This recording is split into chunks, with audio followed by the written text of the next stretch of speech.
Teal Swan isn't afraid to make outlandish claims. She's stated that before she was born, she was designed by an entire panel of six-dimensional Arcturian beings to be the way that she is, to look the way that she is, because people like to pay attention to what's attractive. She's also stated that she's a soul fork, which by her definition means that she's a spirit being which has projected forth into an Arcturian being, which has projected forth into a human being. The 12th human being that this particular Arcturian being has incarnated as. She actually made these two claims within minutes of each other. The question is, why do people believe her?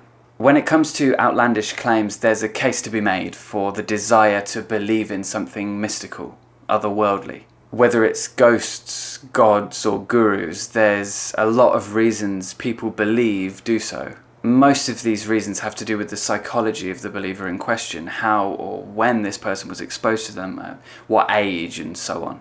In a lot of cases, the why is less to do with the claim that's being made and more to do with the individual that ends up believing it. But then there's these less outlandish claims, the ones that could be real, the ones that, if they were to be believed, would change the worldview of the individual, would change the way that that person sees themselves. Ones that, if believed, would lead the believer to incrementally trust the one making the claim more and more intensely. Ones that, if believed, would lead the believer to trust the world less and incrementally trust the one making the claim more and more when it comes to decisions about their life and death.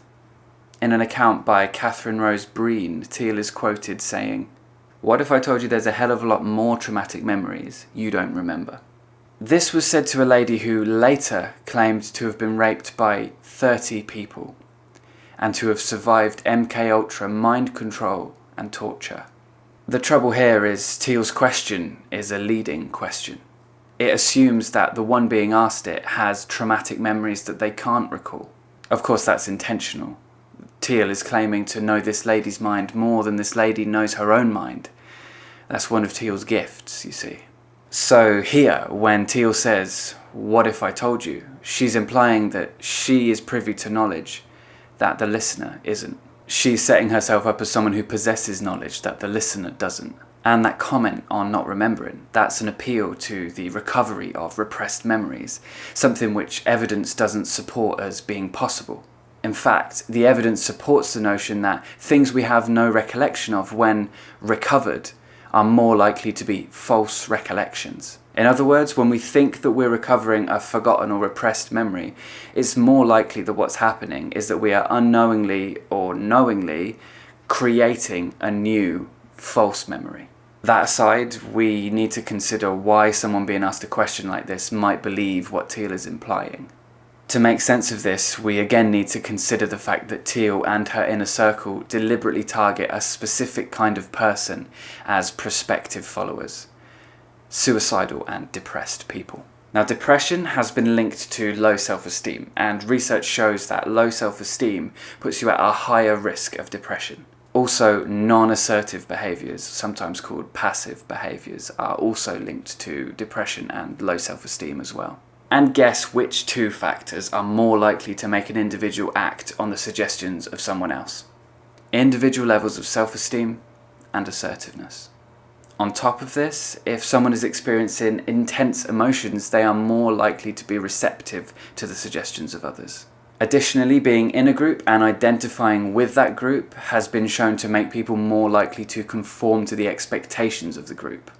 So you have a person targeted by Teal in her inner circle through the deliberate use of SEO and metadata on her videos, her blog posts and so on, so that content will end up in front of that person. So now let's imagine they watch the videos, they get something from the videos, it sounds true, it comforts them in some way. So they decide to pay out to attend one of Teal's workshops. They spend months and months anticipating this workshop while agonising over this problem that they've got in their lives. And then after a long and exciting build-up, the day of the workshop finally arrives. Then they find themselves on the stage, sitting across from Teal.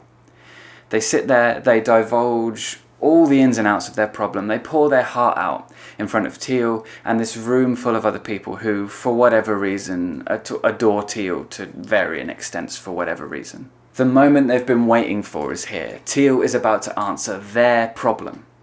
And then Teal, an authority figure with which they identify, sits there and says something to the effect of, "What if I told you X?"